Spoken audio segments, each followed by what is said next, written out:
সব উপজেলা হাসপাতালকে 100 শয্যায় উন্নীত করার নির্দেশ দিয়েছেন প্রধানমন্ত্রী তারেক রহমান। এর মধ্যে 8টি উপজেলায় 100 শয্যা আছে।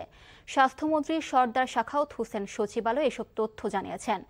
এছাড়া আগামী 6 মাসের মধ্যে খুলনা, বরিশাল, রংপুর, রাজশাহী ও কুমিল্লা এ 5টি শহরে 200 শয্যার শিশু হাসপাতাল চালু করা হবে বলেও জানান মন্ত্রী।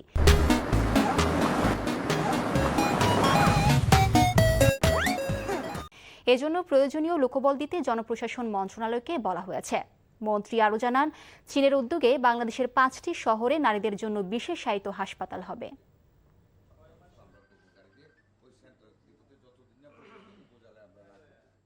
প্রত্যেকটি হাসপাতালে পূর্ণ জনবল বরাদ্দ করার জন্য মাননীয় প্রধানমন্ত্রী গতকাল আমাদের জনপ্রশাসন মন্ত্রীকে নির্দেশনা প্রদান করেছেন।